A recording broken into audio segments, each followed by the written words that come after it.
Good morning, everyone. Thank you all so much for being here. First, I would like to welcome back Adi to the United States, back safely from Israel. Hey, Adi, she's at home right now. So welcome back. I'm excited to have you back with me working. Team of two over here pulling all this off for everybody. So very excited to have you back. Thank you all of you for being here today. Thank you so much to everybody who has donated, who has made contributions throughout this time. Without you, it really wouldn't be possible for us to host these events every Tuesday and every Sunday. Stay tuned at the end. We do have a special event coming up this Sunday at 7 p.m. And I don't want to take up a lot of Gadi's time, but we will talk about that at the end. I want to introduce Gadi for those of you who weren't here last week for Gadi's event. Gadi was born in the United States in New York City. He moved to Israel at a very young age to Kibbutz Gesher Haziv in the north of Israel. He grew up on a kibbutz, and after completing his high school and Israeli military service, he moved right here to Baltimore, Maryland to study at the University of Maryland. He lived in the United States for 10 years and eventually moved back to Israel in 2005. He became a licensed tour guide in 2007, has guided many trips in Israel and in Europe. He loves the land, and he especially loves to guide people of all over Israel, giving them insight into the country that he shares with every visitor. We're really excited about today's program. We love graffiti, we love Israel, we love Gadi, who will be leading this tour today, and one or more tours in the next couple of weeks. Gadi is married to Amy. They live in Modi'in in the center of Israel. They have two wonderful children, ages 10 and 12. I sympathize with Gadi. I have a 7 and 12-year-old as well, so we may both be going through the same turmoil right now. So Gadi, without further ado, thank you for being here from Israel at a little bit of a later hour for you. Take it away. I'm going to spotlight you here. Give me one sec. Nope, right. I always do that wrong. Okay, there. Okay. No, I did it wrong again. Adi. There. Okay. Okay. Yofi, shalom y'all, as we say in this part of the world.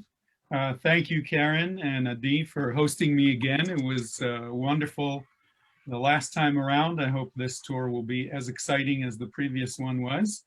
As Karen mentioned, I lived in Baltimore for 5 years. My family's from Baltimore. My mom grew up in Baltimore, Reisterstown Road, in the corner of North Avenue, more or less.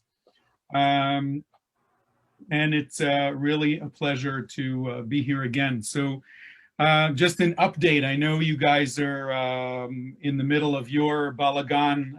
That means chaos. It's one of my favorite words in Hebrew in the United States with the elections and all of that stuff.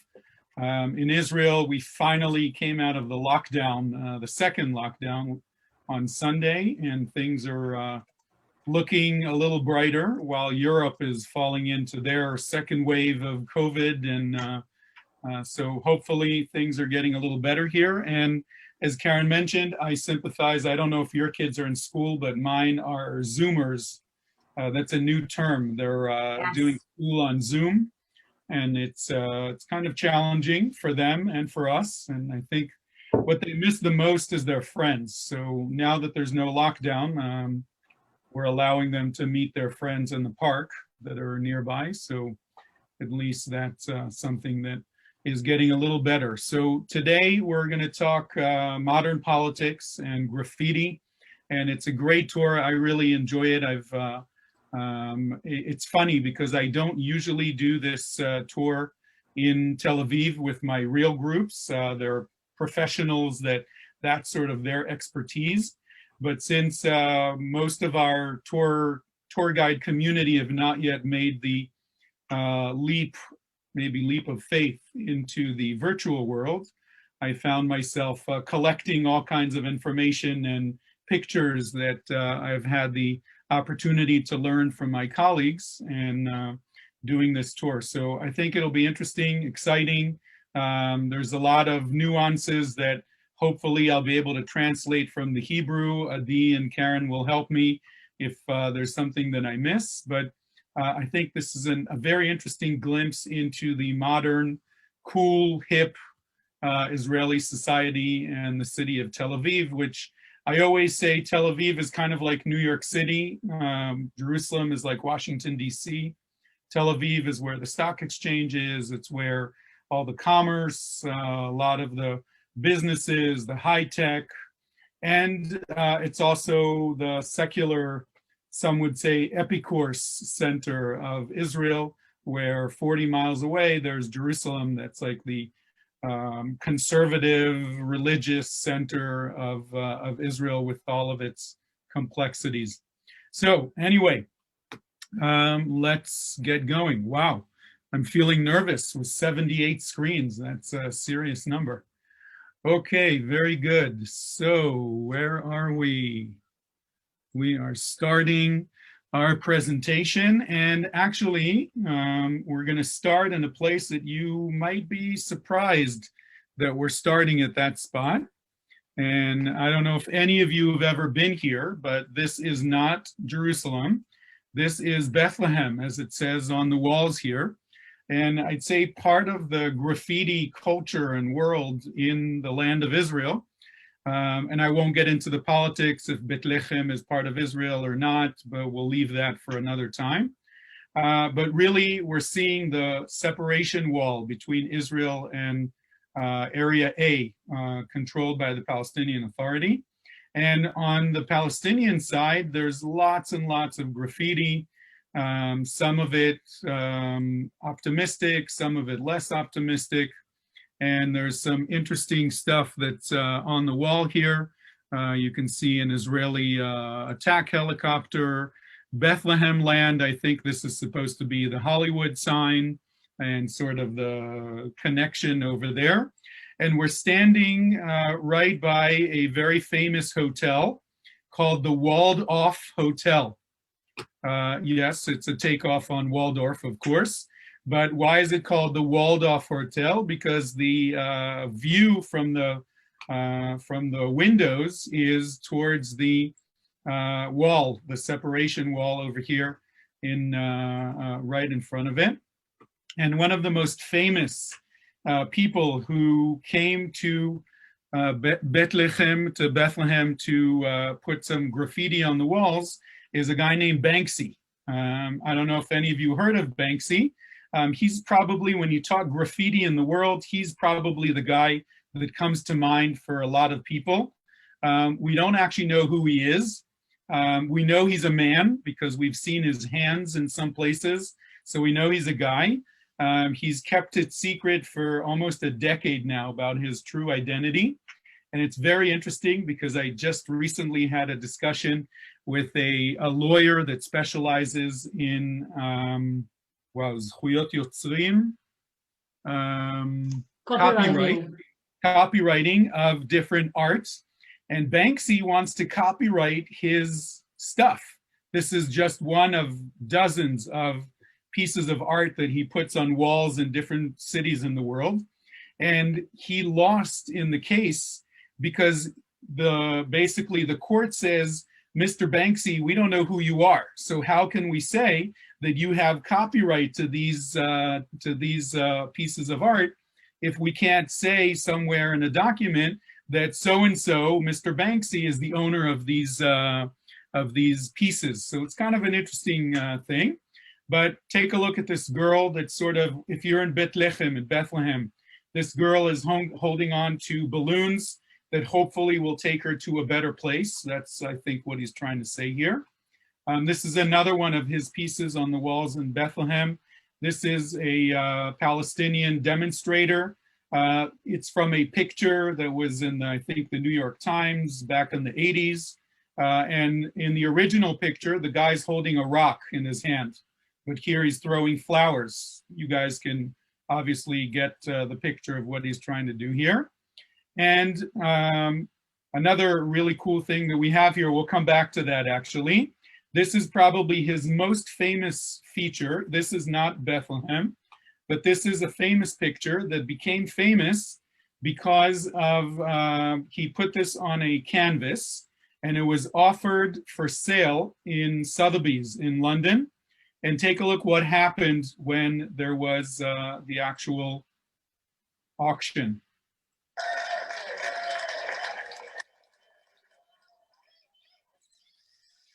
As soon as it was sold, somebody in the audience pressed the button. Take a look.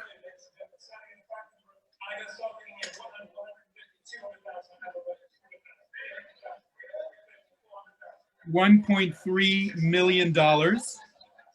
And as soon as it was sold, take a look right now, people didn't even know what was going on. And it turns out that Banksy planned this ahead of time. He put this shredder in the picture frame ahead of time before it was sold. This is Banksy in the movie, which is why we know he's a guy.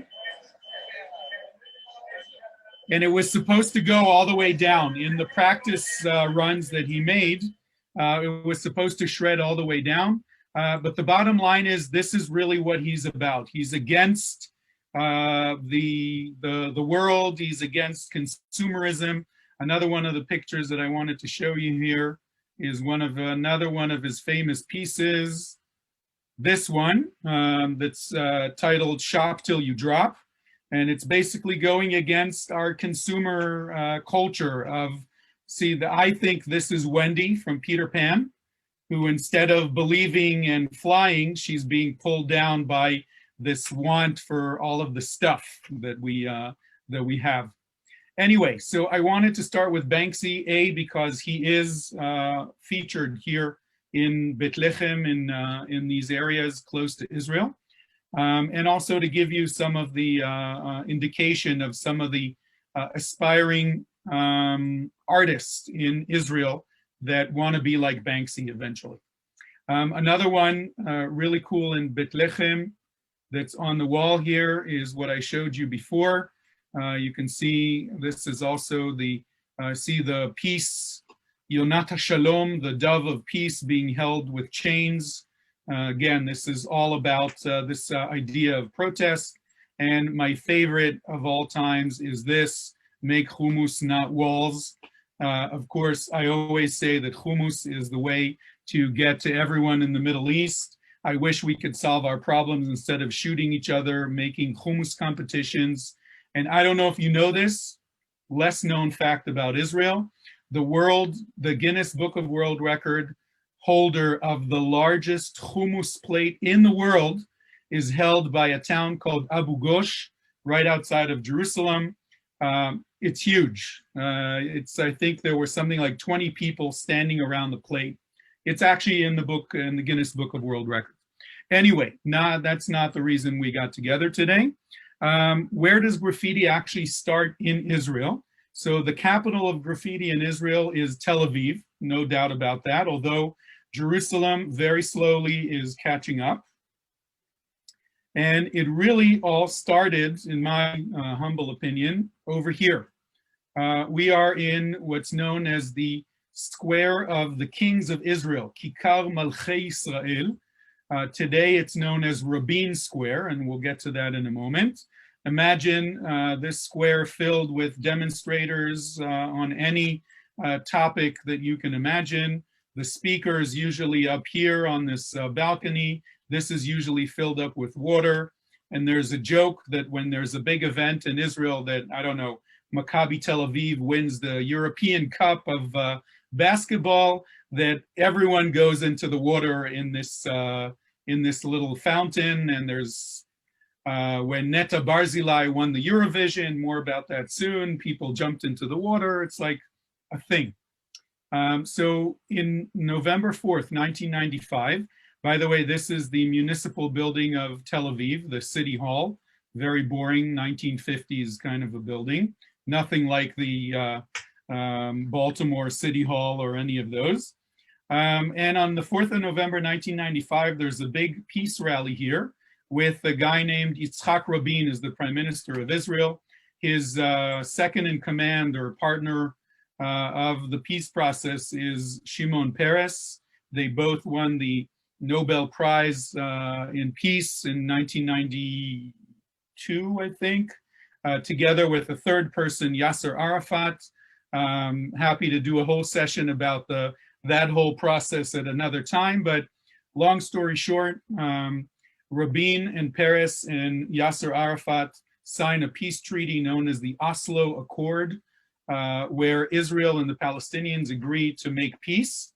Basically, Israel agrees to give the Palestinians a large chunk of the West Bank and the Gaza Strip in exchange for recognition of the PLO, the Palestinian Liberation Organization, recognizing the state of Israel and stopping the armed fight against Israelis. This got into a whole spiral in Israel. There were, one side said, this is crazy, we're talking to terrorists. The other side, the one side, by the way, led by a new guy named Benjamin Netanyahu at the time, who was the leader of the right-wing Israeli politics. On the left side, Rabin and Peres basically said, you don't make peace with your enemies, you don't make peace with friends, you make peace with your enemies. And if we don't give it a chance, it'll never happen. So in all of this turmoil that went on for a couple of years, there's a big rally in Tel Aviv. And here's a short clip of what happened here, right in this square where we're standing, the square of the Kings of Israel in Tel Aviv. It's in Hebrew. I'll translate when we get to some of the Hebrew in here. So you have Rabin and Peres standing there together with a woman named Miri Aloni, and they're singing a song called The Song for Peace. Hundreds of thousands of supporters were in the square. The murder took place on the 4th of November, 95. On the 4th of November, 1995, look at the crowds. A support rally of the Oslo Accords. On the other hand, this is an interesting picture to see here, because at the same time there were rallies in Jerusalem. This is Zion Square in Jerusalem, the end of Ben Yehuda Street, and this guy is a very young Benjamin Netanyahu that was in support of the other direction of all of this. Rabin dressed like Yasser Arafat. They're yelling, Rabin is a traitor.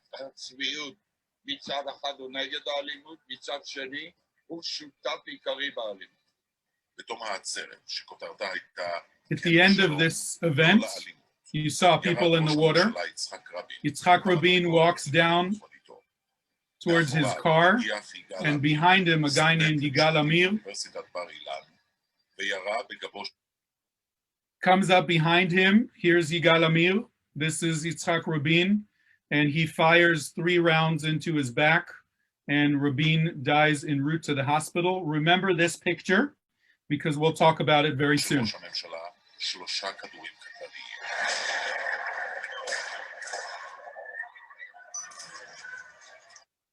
Rabin was rushed to the hospital and dies on the operating table a few hours later. An election process that went through later, 6 months later, Shimon Peres loses by a very narrow margin to a new up-and-coming force of the Likud, a guy by the name of Benjamin Netanyahu. Was his first term as prime minister. So why am I telling you all of this? Let's walk over to see the memorial that was created. Don't worry that we're going against traffic. The cars can't really see us, we're invisible. So we're going to the other side of the building. This is where Rabin comes down those stairs that we just saw and is now waiting over here. There's a couple of pictures I wanted to show you before that. Here we go. After this happened, people started coming back to the square, and for days, and I remember this, yes, I'm this old. I was in my 20s when this took place. I bring birthright groups to this square, And it's always amazing to me in the last few years that birthwriters weren't even alive when this happened. This is 1995, 25 years ago, but people started coming in. These are Yortzeit candles, signs, basically look at the soldiers, basically sitting here mourning not just the death of Yitzhak Rabin, but also of the peace process, according to their view. And here we are right at the place where these steps over here in the background, this is where Rabin comes down the steps. And where the monument is, and we'll see a picture of the monument in a moment, is where the assassination literally took place.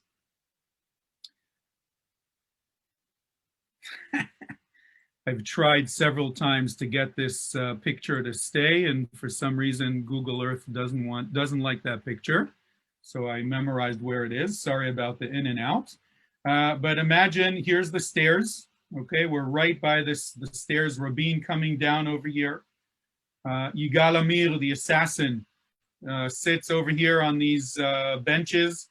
He gets up, and no one thought that he was a terrorist because he's an Israeli. He was armed.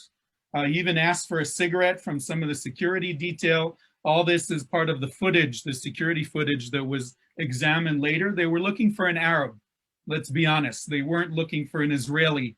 No one believed that an Israeli Jew would assassinate the prime minister. And you can see these circles here, these pegs. Basically, each one of them shows this is Rabin, I think, or this is Rabin, and this is a security detail. This is Yigal Amir, the assassin. You can see literally there's like 3 feet between them. And the reason I stopped here is because on the walls here, imagine that the weeks after the assassination, this entire wall was covered with graffiti. So we're talking 25 years ago, and today they still kept this piece. Here's a better picture of it. You can see some of the graffiti that was left there to show what was going on at the time. It says, Slicha, we're sorry. Chaver ata chaser, friend, you are missed. Lots of other stuff that was here on the walls. And this is really, in my opinion, the beginning of graffiti in Israel. Because up until then, maybe there was some, drawings on the wall, but the understanding that the political graffiti has power is really starting over here.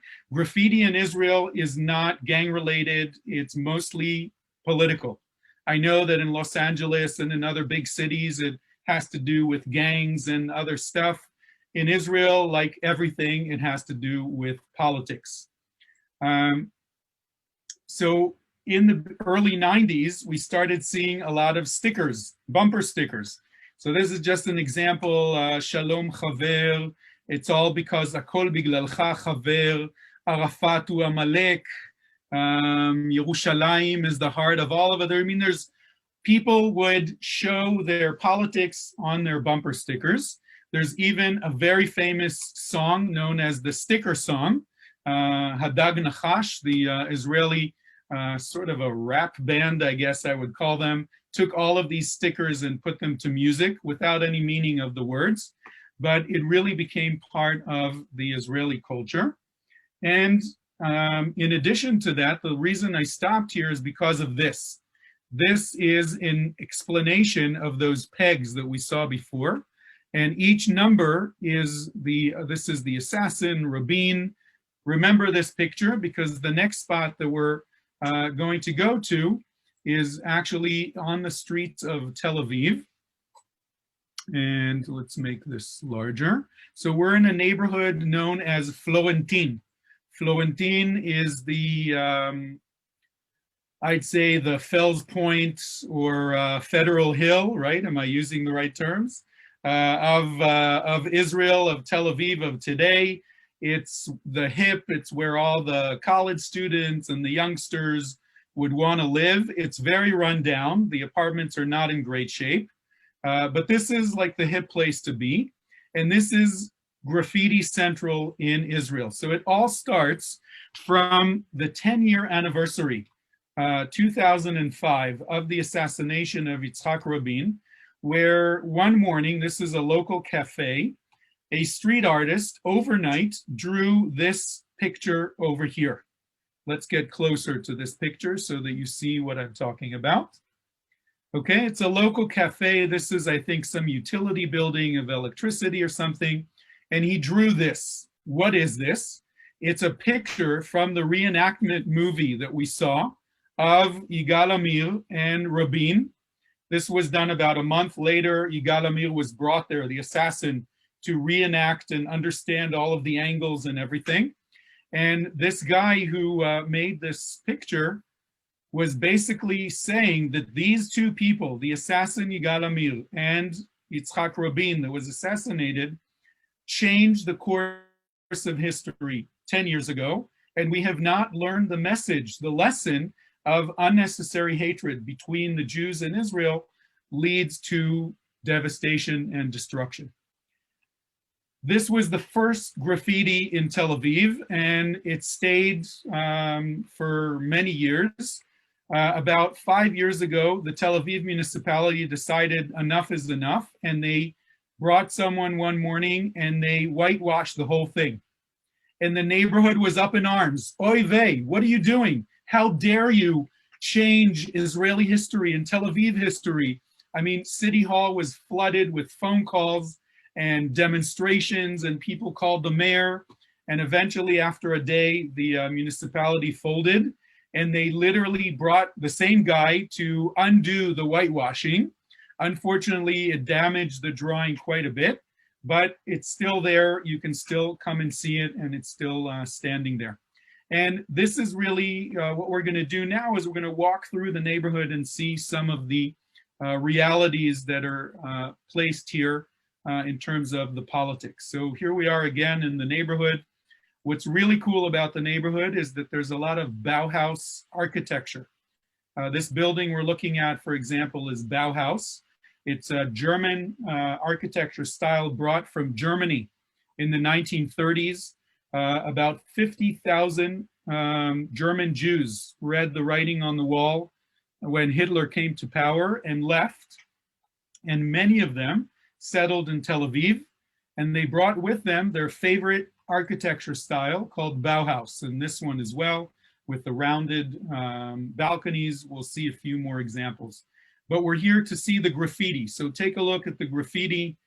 This picture is from a few years ago. Literally all of the walls are covered. And there's a balance that the municipality has to play between what is art and what is junk. And of course, different people would give different answers to that. But the municipality is allowing this to take place. And in many cases, there's sort of an unwritten code between the different artists. You don't draw over somebody's piece of art. And if you do, you're sort of shunned from the community for a while. You respect other people's work and so on. So over here in the corner, I couldn't find an actual street shot of it, is this picture. No, this picture. And this was commissioned by a woman named Julie Fisher. Anyone know who Julie Fisher is? Maybe the name sounds familiar. Julie Fisher is married to a guy named Shapiro. I'm trying to remember his first name. Who was the former Israeli ambassador, American ambassador to Israel, Dan Shapiro, in the Obama administration. And Dan Shapiro, by the way, is a nice Jewish boy from Chicago. He grew up in Ramah camps in that area. And Julie Fisher was very involved in the issue of the African refugees in Tel Aviv. What is that all about? In the last decade, there's been tens of thousands of Sudanese, Eritrean, Ethiopians that have made their way through the Sudan, Egypt, the Sinai desert to Israel to work and to send money to their families back home. Israel didn't really know what to do with this because tens of thousands of people are entering the land of Israel. Israel's a socialist country, so a lot of the medical facilities are available for these guys as well. Most of them are living in South Tel Aviv, not too far from where we are right now. And there was a whole debate about sending these people back to where they came from. And the state of Israel passed a bill offering $300, which is a lot of money for these guys, and a ticket to go back home for any of these folks that are willing to go back home. And many people were up in arms. What are we doing? You know, the Bible says, Hager Hagar Bekirvecha, that the non-Jews that live within your compounds, you're supposed to treat them nicely. We know that the great-grandmother of a guy named David, King David, I'm talking about Ruth the Moabite, is a non-Jew that became a Jew. How can we treat these people like this? And Julie Fisher got very involved. And this piece says, as you can see in English, we were all once refugees. These are Julie Fisher's grandparents here in the picture. And what the artist did is she took pictures of the different aliyot, the different immigration waves to the land of Israel, Palestine at the time. We're talking 1890s, early 1900s, where Yemenite Jews and Moroccan Jews and Ashkenazi Jews, Jews from all around the world came to the land of Israel as refugees. And after World War II, there were 1.5 million Jews left in Europe that were refugees, and they were not allowed by the world to immigrate to the United States or to Israel or Palestine at the time. So she basically, the artist is saying, we were all once refugees. She even went as far as taking some American symbols, American Jews, and making the connection that American Jews that came to the United States, that today are very much part of American culture, are descendants of refugees. And of course, you can add to it the whole issues between the Trump administration and later on. I won't get into that. So this is one of the cool pieces that I think is important to show. Let's get a little closer. We were in this corner before. Now we're here in this beautiful little courtyard with a fountain and lots of cool stuff. And here we have two really cool things. I'm going to say cool a lot today. I'm sorry. It's one of my favorite words. This is in Hebrew, so I'll translate. Im ani lo shayechet leshum makom, ani etzor et hamakom sheli. And it's written in the feminine form in Hebrew. And it says, if I don't belong anywhere, I'll create the place that I can belong to. So this is, I think, an amazing statement, especially in light of the last couple of years in Israel. We have some terrible issues of domestic violence, women that are murdered by their husbands because of disputes in the house. It's even more so because of the corona now and people basically cooped up in their houses. So it's really a very interesting statement about women and about belonging and about your home. Is it really your safe place? And so on. Another one of my favorites that it's actually on this wall, this picture was taken before, is another one. I really like Walt Disney because of what he says. I know he's got all kinds of other issues of whether or not he was supportive of the Jewish community or not, but very inspirational guy if you read some of the stuff in his early lifetime. And I think this is kind of interesting. His creation is jumping out at him and saying, so who's your daddy now? Or who's really your boss kind of today? I just think it's very interesting the way that is stated, especially in the young, hip area of Tel Aviv and all the mess that's going on with our government. Do we trust our government and all that? Another great one over here, very appropriate to our time, is lo lechol pitaron tihye be'aya. Not every solution will have a problem.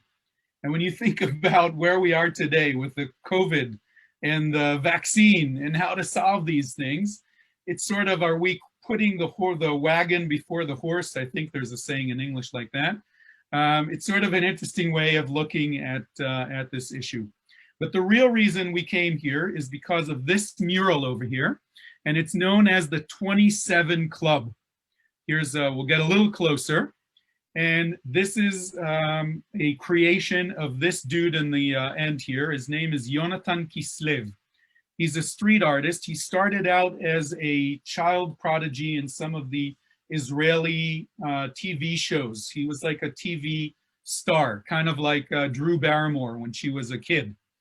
And when he got to his teenage years, he was so stressed out and so not enjoying a childhood or teenage years that he basically said, enough, I can't take this anymore. He was afraid that he will join all of these people on this wall that died before the age of 27, mostly from drug overdose and lots of other reasons.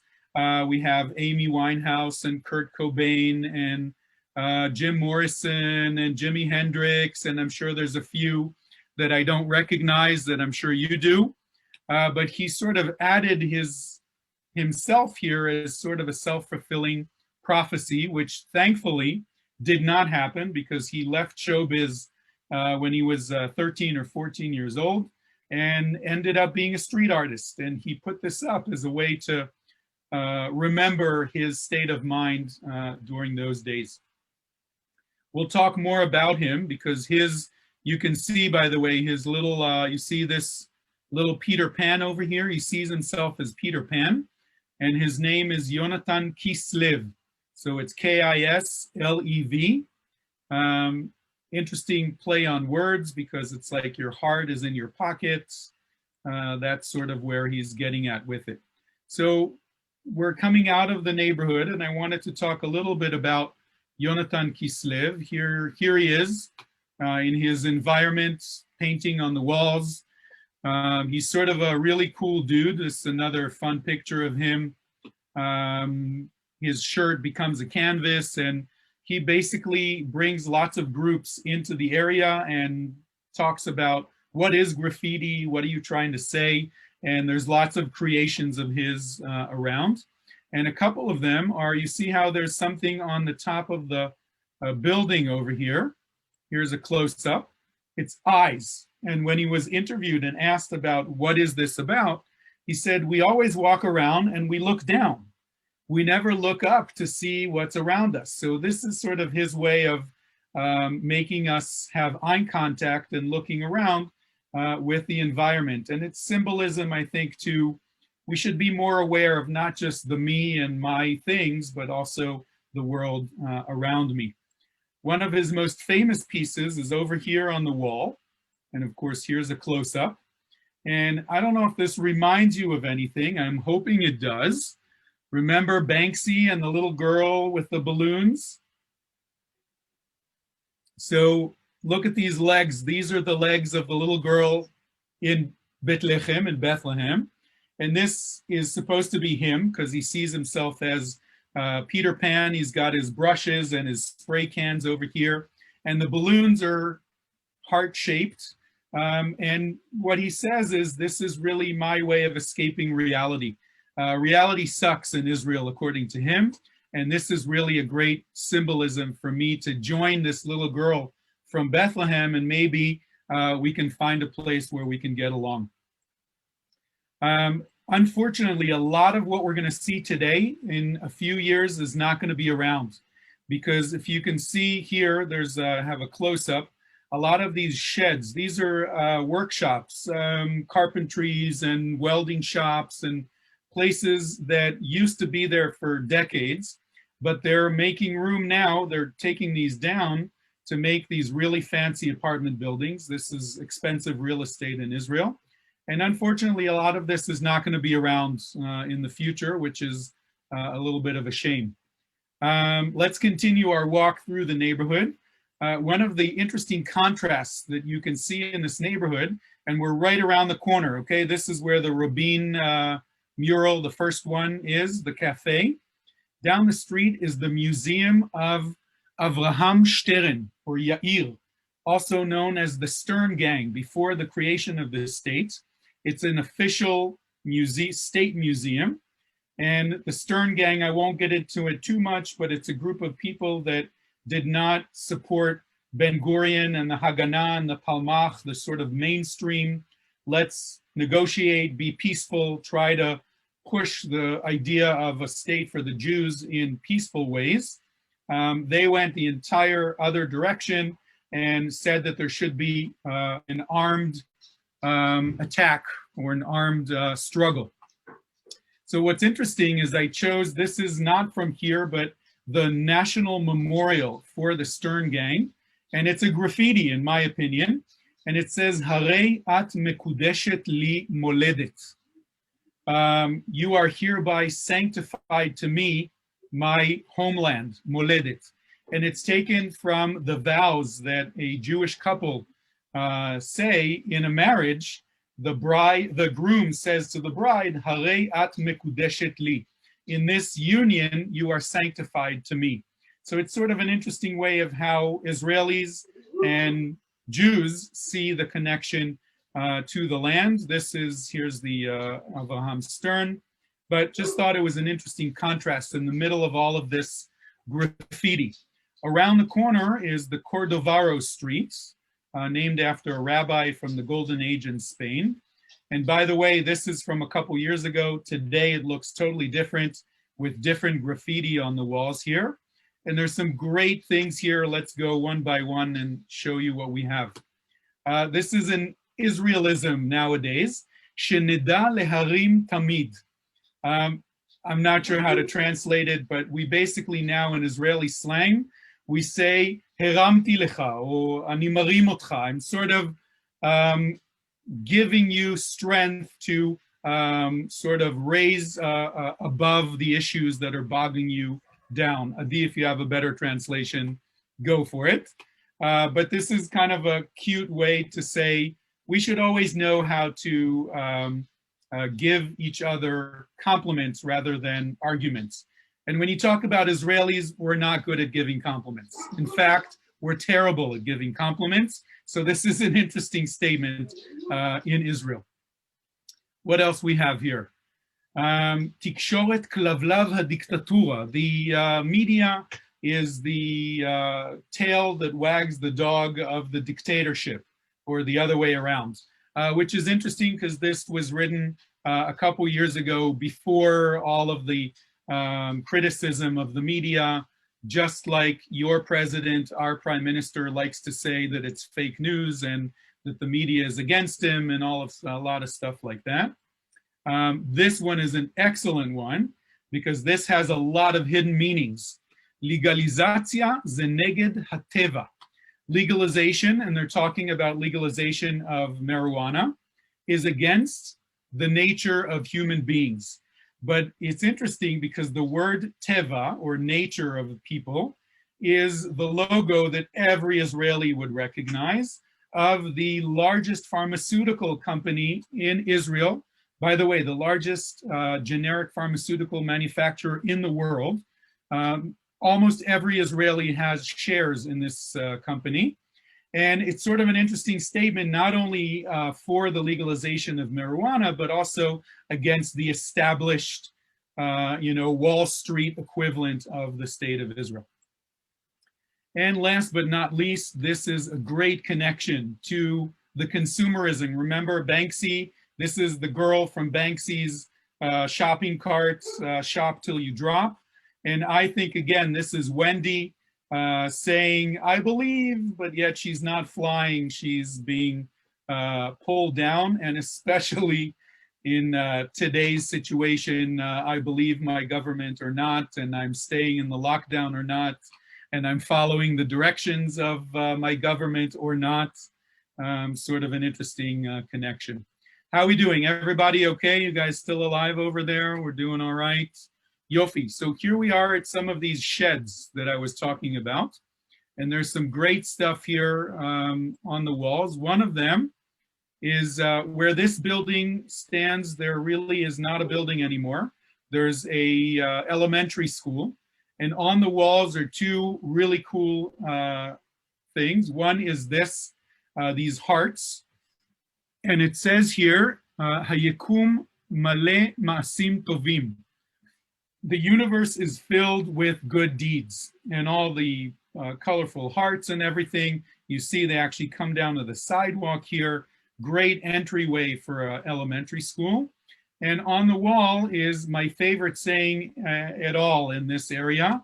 And it says, כל מה שילד צריך זה עוגת שוקולד פשוטה וסוכריות צבעוניות וחיבוק. The only thing a child needs is chocolate cake, preferably with sprinkles on top, and a hug. Again, a great way to start your day when you're coming into school. And down this street, I didn't get a street view of it, is this designer shop. And you might not recognize this figure over here. So let's get a little closer. Now you might recognize what we're talking about. This is David, Michelangelo's David. But David's a little chubby and sitting in front of the TV. He's got a lot of bling with the Star of David, of course. The word sail over here, also very important. He's got the hat that says king on it, reference to King David, of course. And here's another take on this that's down the street. We are what we buy. Again, consumerism. This is the center of we are against the establishment and everything that it involves. By the way, Tel Aviv is also considered one of the most supportive and most friendly gay cities in the world. There's a huge gay pride parade in Israel every year in June. Very big, and this area is considered an area that's very gay friendly, the area of Florentine, the neighborhood. Here's some of the graffiti on the walls here. And these things change all the time when we have groups. And I saw in the beginning that your team tour was actually in these neighborhoods, painting on the walls, maybe even with Yonatan Kislev, I don't know. But there's some really cool stuff here. And a lot of times you come with a group. We actually give the artist some money to buy some spray cans, and we make our own mural on some of these walls. All right, some more political stuff. So we're on Florentine Street, and we're going to talk about the side of this building very soon. Down this way is the coffee shop and the Rabin graffiti.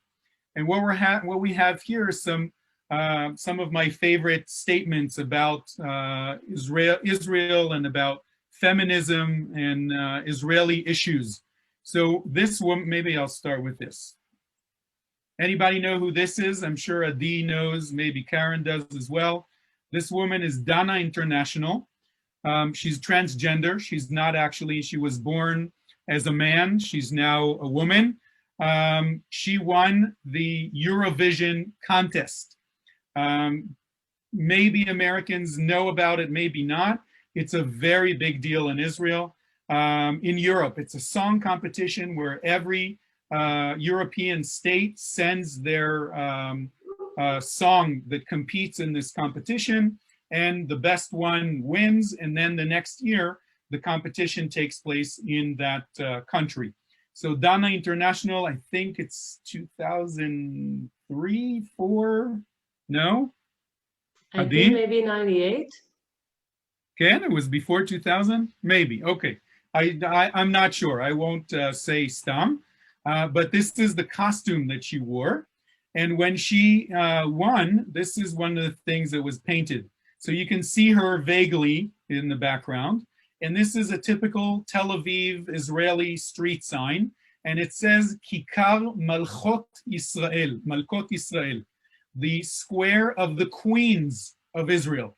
Remember, Rabin Square is called the square of the kings of Israel. So this is a statement saying, what about the queens? It's not just the kings. The queens were just as important. And the new version of this is, of course, Neta Barzilai, who won in 2018. And the 2019 Eurovision was in Israel. Oy vey, was it a balagan? They took over Tel Aviv. I was with a group in a hotel in the middle of everything. The bus couldn't get to us. We had to walk 15 minutes in the morning to get to the bus. Don't ask. But it was very exciting. And when she won, her song was called I'm Not Your Toy. And it's about a girl singing to her boyfriend and saying, listen, dude, I'm not your toy. I'm going to decide things about me. I'm going to do what I want, and you're not going to be the boss of me. And she won this event. And of course, here's the Neta Barzilai version of Kikar Malkot Israel, and this is her costume that she wore. Very exciting. A lot of Israelis know who she is. And finally, we ran into a local celebrity. This dog, when Amy and I, my wife, were taking pictures between the first and second lockdowns, we ran into a guy and he saw us taking pictures. We started talking and he said, yeah, I know things are really bad. I run a youth hostel around the corner and all of the tourists, the backpackers are not here. I feel your pain. And then he said, you know, this dog, my dog is a celebrity because just around the corner, and the dog's name is Ralph, I think, I don't remember. And here's the dog. I think there's some kind of resemblance, maybe. Anyway, so there's celebrity sightings around here as well. Let's continue. We're standing at the other side of the street. Great coffee shop, by the way, one of the cool places to hang out. We were on this corner before, and now we're going to look at this building. And you can see that there's graffiti here. There's a drawing, and the drawing is this. This is done by Yonatan Kislev, our friend that we, is it okay if we run a few minutes late? So are we going to be okay with that? Maybe? Okay. I get excited about this stuff. I hope my excitement shows. So this is made by Yonatan Kislev and a Palestinian street artist that he invited to join him, because these two guys walking, hugging each other into the sunset are two important characters. One of them is this guy. His name is Srulik, which is a nickname for someone named Israel in real life. And it's drawn by a guy named Dosh, Ruven Gordish, or something like that is his last name, who is the main Israeli papers political satire drawing guy in the 70s, 80s, 90s. He's a Holocaust survivor that came to Israel after World War II. And he drew this character. You see, he's a kibbutznik with the sandals and the hair and the kova tembel, the hats, like a typical Israeli. So over here, this is Srulik, the back of Srulik. The other guy is Khandale. Khandale is created by a guy named Ali El-Masri, who is a Palestinian refugee that in 1948 was left or displaced, depending on your politics, with his family from Haifa to Lebanon. And he drew this guy as the statement of the plight of the Palestinian people. And you can see Khandale is always drawn with his back to the audience. He's got, his clothes are torn, he's barefoot. He's sort of giving you a feeling of, I'm really not interested in you until you recognize me and my issues, and then we can talk. And Yonatan Kislev essentially is making a statement here that can't we all just get along? We're all people. And of course, this is in Tel Aviv, the center of Israel, nowhere near the Palestinian Authority, any of those issues. But Khandale, these two artists are long gone by now. But the tribute, the street artist tribute of these two characters is a way to show that we hope that Israel and the Palestinians will live in peace together. This is a classic. I'm sure you all recognize this guy. If you're part of a Zionist organization, you know who this is. This is Theodor Herzl. And he, if you ask any Israeli on the street, what did Herzl say? Even my daughter is studying now about Herzl. Im tirtzu en zo agada. If you will it, it is not a dream. By the way, there's an extension to that sentence, but I won't get into that. And this is sort of an interesting statement by modern Israelis. And it says, lo rotzim, lo tzarich. You don't really want to do it? Fine, never mind, we won't do it. And it refers to the state of Israel, of course, and where we're going. I often wonder what Herzl would have thought about the state of Israel today. There's a beautiful book written by Shimon Peres, Conversations with Herzl. It's probably 15 years old, where he has a dialogue with Herzl about the modern state of Israel and what he thinks, Shimon Peres, Herzl would have said about the modern state of Israel. And this is one of my favorites. It was white out here a little bit. It says, Im eshkachech Yerushalayim, ze biglalech ahuvati Tel Aviv. If I forget thee, O Jerusalem, it's because of you, my love, Tel Aviv.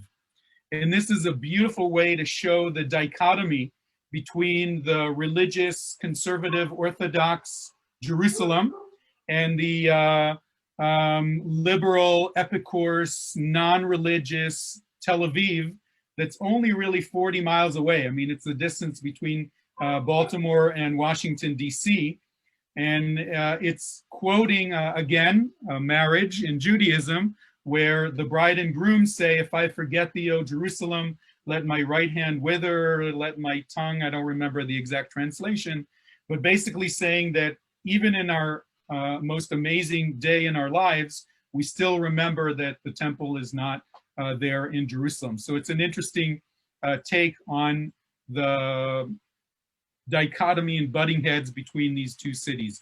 We're almost done. We're up in the corner of Florentine. And what I wanted to show you here is this beautiful Bauhaus. So you can see these rounded terraces, balconies. This is Bauhaus style, as well as this thing. This is called a thermometer. And it's done to bring sunlight into the staircase leading up to the third and fourth floors of the building. And here in the corner are some great graffiti. One of them is this, and it says, paint your ...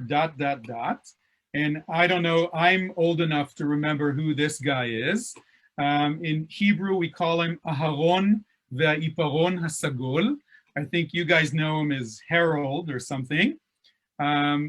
Yes, Harold and the Purple Crayon. So Harold, as you remember, was painting his own world. He wanted to go on a boat ride, so he painted a boat and a lake. It was getting dark, so he painted the moon that can show him the way. So if only we could paint our world and do things the way we wanted.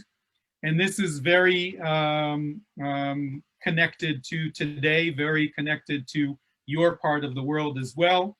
A dark skin hand and a light skin hand, and it says, enough with racism, die la gizanut, or away with racism.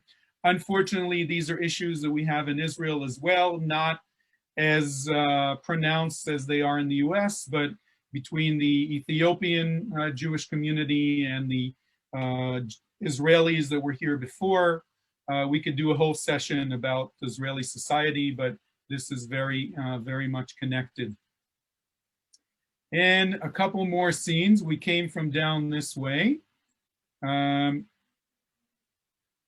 We'll skip this one. This is a very interesting one. It says, Daber Ivrit kedei le'avin otcha. Speak Hebrew so I can understand you. And it's written in Arabic below as well. In the last few years, we've had what's known as the nation-state law. I think that's how you, Chok HaLeom, is that how we translate that in English? There was a bill passed in the Knesset that Israel is the nation-state of the Jewish people. Hebrew is our national language. And there's a lot of debate between 20% of the Israeli citizens who are non-Jews and this bill. And they're saying, yes, we've known this since the Declaration of Independence 70 some years ago. Why do we need to have this coming in? So this is sort of a statement against it, written in Arabic and in Hebrew, saying Arabic and Hebrew are both important languages in Israel. And this is a great one. Abba ve'Abba sheli hem achi ba'olam. My dad and my dad are the greatest in the world. Remember, we talked about the gay rights and Tel Aviv being a gay-friendly city. So this is a take on a Israeli kid song, Abba sheli hu achi ba'olam. And he has the highest ladder, and he's the tallest, and he's the bestest, and he's the most amazing. So this is my two dads are that way, and of course, making a statement because of that. And our last scene, wow, I'm almost on time. My favorite in this whole favorite drawing in this side street, and again, a lot of these workshops and little houses are on their way to being demolished, kind of like Fells Point. There was all these warehouses and storage houses that are turning into different to fancy apartment buildings. Is this is a chamsa, and a chamsa, I don't know if you know this, it's not Israeli. It's a sort of Middle Eastern, North African symbol. It's supposed to represent against protection against the evil eye. It usually has the eye in the middle, so that when the Satan or the bad spirits are coming to our door, people put it at the entrance to their doors. It became a symbol of sort of Israeli arts and culture, and very cool scene over here. And last three that we have here is Mashtin al chukei hamigdar shelachem. I piss on your gender rules. And then there's in addition, that in and of itself is pretty funny. But in addition, somebody wrote here, are you sitting or standing when you peeing on the gender rules? Which is again, sort of a continuation of all the gender rules are really just a pegs that society is putting on me. Why should I have to follow these gender rules? And you can't end any talk about modern Israel without a modern interpretation of this guy, David Ben-Gurion. And I think the fact that it's multicolor around, and he's young, he's sort of in the middle, sort of in his prime. I often wonder what he would say about the state of Israel as well. And I think a lot of us that grew up thinking, wow, David Ben-Gurion, he was awesome. He did all these things. He was the first prime minister. We're sort of coming of age. We're starting to realize that there were a lot of things that he did that weren't that great. It's kind of like the Hamilton play doing so well that the founding fathers had all kinds of skeletons in their closets as well. And of course, our main founding father, Herzl, with some decorations and hearts and all of that stuff. Whew. Okay, very good. Thank you for suffering through this. I hope it wasn't too terrible. Wow, 42 comments. There's a lot of comments and questions. I hope I'll be able to answer all of the questions. Adi, thank you so much. That was great. There's a lot of comments. There's a lot of questions as well, but I think that people actually, when you were asking the questions, I think that a lot of people were answering the questions for you. I know that Adi answered some questions. I know that some people in the chat were answering some questions about the neighborhood that you were in. People answered that Florentine was the neighborhood that you were in. I'm just going through the comments. Somebody asked, I saw before, how did Israel get into the Eurovision? I'm not sure if that's something that you can answer. That's a good point. So let me say two things. First of all, in Jerusalem, the Machane Yehuda neighborhood is becoming the Florentine in terms of the graffiti. There's some cool stuff in Jerusalem now as well. And how did Israel get into the European Union in general? We're not members of the Union, but we have trade agreements, sports. We're part of the European Cup, the Eurovision. It's basically because our neighbors didn't want us in all of their competitions. So we're not part of the Middle East sports or culture competitions. We're not part of any of trade agreements with our Middle East neighbors. So because of that, the Europeans took pity on us, and we basically pushed with the help of France. I'm talking Shimon Peres, Golda Meir, pre-1967, getting into the European Union's agreements and trades, culture, sports, and so on. Great. And then Dana International was in fact 1998. Someone confirmed that for us. Yeah, is there any effort to save the artwork before the demolition? You know, it's an interesting question. I don't know if you all know of the, well, I'm trying to remember the name of the building. Graffiti really started in Brooklyn in the late 90s, I think, in a high rise that the owner allowed street artists to paint whatever they wanted on the building. And it became sort of a mecca for people to come and see it. And then the guy sold the building, and the new owner wanted to whitewash all of the stuff because he wanted to sell the building for a better price.